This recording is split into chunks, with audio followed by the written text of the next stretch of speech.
A relação massa-carga, ou Mz, né, de um analito, ele é dado pela massa molecular dessa molécula, somado à massa de prótons, a massa dos prótons que foram adquiridos por aquela molécula durante a ionização. E essa soma é que deve ser dividida pelo número de carga. Vou explicar melhor. Um erro muito comum é quando se calcula o Mz apenas dividindo a massa molecular pelo número de carga. Fica aqui o lembrete de que os prótons que são adquiridos pela molécula durante a ionização, eles também têm massa, que essa massa corresponde a 1 Dalton cada um, e essa massa deve ser considerada na hora do cálculo. Bom, vamos ver isso na prática então. Eu selecionei aqui como modelo para essa aula prática a bradicinina. A bradicinina é um peptídeo endógeno com 9 resíduos de aminoácido. Essa daqui é a sequência desses resíduos. E ela exerce uma série de efeitos biológicos importantes, entre eles o efeito vasodilatador. E além disso, ela foi descoberta pelo cientista que dá nome a esse curso de verão, o professor Wilson Beraldo. Mas enfim, a massa molecular da bradicinina é de 1060,21, que eu anotei aqui. E quando nós injetamos uma solução de bradicinina no zivo, durante a passagem pelo eletrospray, como eu expliquei, as moléculas de bradicinina vão adquirir diversos valores de carga diferentes. Então vamos pegar como exemplo as moléculas de bradicinina que adquirirem carga 3 durante a ionização. Qual vai ser o Mz dessas moléculas? Basta a gente somar, então, a massa molecular, 1060,21, com a massa dos 3 prótons e dividir, então, pelo número de carga, que também seria 3.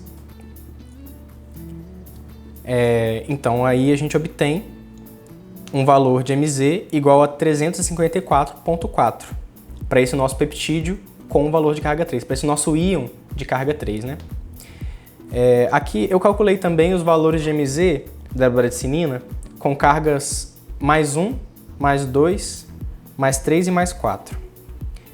E com essas informações a gente vai começar a montagem do nosso método, do nosso EMS Method, para fazer o LCMS posteriormente. A primeira coisa a ser feita é comparar a intensidade do espectro do meu analito com diferentes valores de carga. A gente tem que lembrar que todos os íons vão estar sendo gerados simultaneamente a partir do meu analito. Vão estar sendo gerados e detectados simultaneamente. Simultaneamente o instrumento vai estar gerando e detectando todos esses valores que a gente calculou antes, esses valores de massa-carga. E aí eu consigo aqui na janela do Tune posicionar esses picos de todos esses íons lado a lado para comparar qual deles tem a melhor intensidade e definir qual deles vai estar sendo utilizado no meu método. Em alguns casos, principalmente quando você trabalha com um composto que já é bastante estudado, você pode consultar na literatura trabalhos anteriores que te ajudem a definir qual o melhor valor de Mz, qual o melhor íon para você estar utilizando. Que nesse caso aqui, para a gente, foi esse íon de carga 1, que tem 1061,2 como valor de Mz. Esse íon vai ser chamado de íon parental, porque ele vai representar a molécula inteira do meu analito, antes de qualquer fragmentação. Então esse vai ser o íon parental. E em seguida a gente vai estar fragmentando esse íon parental, para o próximo passo na montagem desse método. E como a gente vai fazer essa fragmentação? A gente vai ligar o nosso gás de colisão.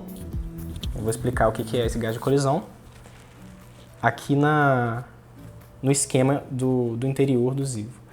Aqui no meio do analisador tem uma parte chamada câmara de colisão. Nessa câmara, o nosso analito, os nossos íons, vão colidir com esse gás e nessa colisão o íon vai ser fragmentado e vai dar origem a outros íons menores. Então o íon parental vai dar origem aos íons filhos ou transições, também pode ser chamado de transições. E aqui na janela do Tune eu consigo controlar a energia de colisão, consigo controlar o fluxo desse gás de colisão dentro da minha câmara de colisão. E quanto mais eu aumento essa energia de colisão, mais intenso se torna o processo de fragmentação do meu íon parental. Então, quanto maior esse valor aqui que eu estou modificando agora, menor vai ser o pico do meu íon parental. Meu íon parental vai desaparecendo e outros picos vão aparecendo, outros espectros vão aparecendo. Esses picos vão corresponder aos íons filhos, as transições que são geradas a partir do meu parental. E aqui nossa última tarefa para a criação do MS Method é identificar quais dessas transições estão aparecendo com mais intensidade. A quantidade de transições que eu vou escolher pode variar, dependendo do objetivo da sua análise. Mas uma ou duas transições costuma ser o suficiente para a montagem de um método robusto. Agora a montagem do método é bastante simples, né? Aqui na janela principal do Maslinks, a gente consegue criar um novo MS Method ou editar um já existente. Aqui, para facilitar a nossa vida, aqui é só clicar, dar um clique duplo em cima do nome do seu analito. Para facilitar a nossa vida, eu já digitei os valores que precisam e eu só vou explicar como preencher essa tabela do MS Method. Aqui o nome do seu composto, no nosso caso a bradicinina,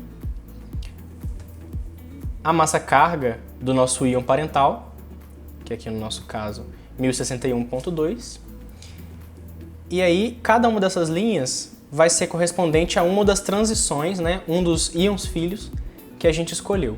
Eu comentei que uma ou duas transições para a montagem de um MS Method costuma ser o suficiente. Mas como a gente está fazendo só um teste, eu escolhi as 4 melhores que eu encontrei lá na infusão direta. Coloquei as 4 aqui para a gente avaliar. Se alguma não ficar muito boa, não tem problema. E aí, além da massa-carga dessas transições, a gente também precisa incluir o valor de energia de colisão que cada uma dessas transições apareceu com mais intensidade. Em outras palavras, numa determinada energia de colisão, num determinado valor de energia de colisão, algumas transições são mais geradas do que outras. E por isso cada uma vai ter seu valor de colisão ideal. No caso dessa transição aqui, por exemplo, 419.3, o valor ideal é 8 da energia de colisão. É nesse valor que essa transição aparece com mais intensidade. Já essa outra aqui, de 408.2 MZ, ela aparece mais intensamente com valor de colisão 11. Esse dual time aqui e a voltagem do cone, esses valores são mais ou menos fixados, a gente não precisa preocupar com eles nesse momento. E aí, depois de inserir todos esses dados, o MS Method está pronto. A gente pode salvar. E a gente já pode estar utilizando ele para rodar alguma amostra e quantificar esse nosso analito em uma corrida de LC-MS. Mas é importante lembrar que quando você está trabalhando com uma amostra mais bruta, tipo uma amostra de sangue, por exemplo, que tem muita quantidade de sal, pode ser necessário fazer uma extração prévia do conteúdo proteico ou do conteúdo peptídico, dependendo com o que você está trabalhando, antes de levar essa amostra para o LC-MS. Esse processo de extração ele é feito manualmente em colunas do tipo CPAC. Essas colunas vão estar separando o conteúdo proteico dos demais componentes da sua amostra, através de um processo de cromatografia líquida de fase reversa. Bom, aqui nós vamos então fazer a nossa corrida, né? A gente vai estar correndo uma solução padrão, que é uma solução de concentração conhecida. Eu preparei com uma concentração já dada, né, que é 1 nanograma por ml. E a gente vai estar iniciando aqui. Para programar a corrida de uma amostra, é só colocar um nome nela, uma identificação, um texto para preencher quando você for procurar o arquivo, né, na sua pasta. Nessa aba MS File é que você vai selecionar o MS Method que você criou, no nosso caso é esse aqui. E a outra coisa importante é aqui nessa coluna Bottle, você vai ter que informar em que posição do manipulador de amostra você colocou o vial com a sua amostra. Nesse caso, o meu padrão está na posição 2F2. Eu indiquei para o instrumento aqui, eu já posso selecionar a linha e mandar correr.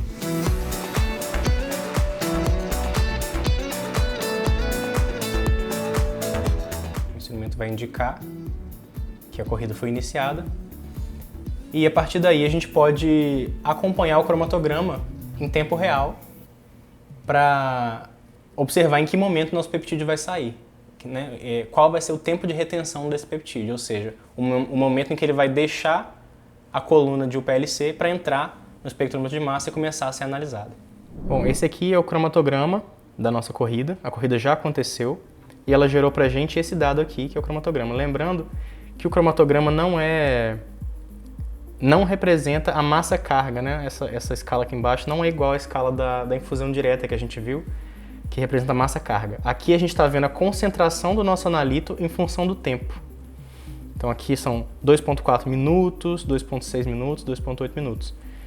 O nosso peptídeo, a bradicinina, ela saiu aqui com 3,22 minutos. Né? Esse é o tempo de retenção do nosso peptídeo nessas condições que a gente está analisando. Nesse caso aqui, a gente só tem um peptídeo no nosso padrão, mas seria possível a gente ter diversos peptídeos juntos. Né? A gente teria um cromatograma mais ou menos assim. Cada peptídeo, isso aqui é um outro padrão, com outros peptídeos diferentes da bradicinina. Cada um deles, vocês podem reparar que saiu em um tempo de retenção diferente. Cada um tem o seu tempo de retenção específico, que é mais um nível aí de separação entre eles, né? Mais um nível de separação para melhorar a qualidade da nossa análise. Então, aqui nessa janela do cromatograma, que o Maslinks dispõe aqui para a gente poder verificar o cromatograma, a gente consegue ver também as nossas transições. Aquelas 4 transições que eu coloquei no nosso MS Method, elas também estão aqui. Né? São essas 4 aqui. Pode ver que o cromatograma das 4 ficou muito bom também, assim como o do parental, e que o tempo de retenção das 4 é exatamente o mesmo, exatamente igual ao do nosso íon parental. Porque, na verdade, o íon parental sai da coluna de cromatografia ainda íntegro, ainda inteiro. Ele só vai ser fragmentado lá dentro do ZIVO. E é por isso que todas as 4 transições têm exatamente o mesmo tempo de retenção. E no final, se quisermos fazer uma quantificação, se quisermos saber quanto de bradicinina tem na nossa amostra, nesse caso é um padrão, mas se fosse uma amostra biológica, bastaria a gente calcular, a gente poderia usar um software específico para isso, calcular a área sob essa curva aqui. Essa curva do cromatograma, se calcularmos a área abaixo dela, conseguimos inferir com bastante exatidão a concentração desse analito na nossa amostra. Bom, chegamos ao fim da nossa aula prática. Espero que tenha agregado bastante ao conhecimento de vocês, que tenha sido possível compreender as bases, né, dessa técnica da proteômica direcional e que vocês tenham conseguido entender um pouco sobre esse instrumento super interessante que a gente tem aqui na UFMG, que é o ZIVO. Aproveitem o curso e muito obrigado pela atenção.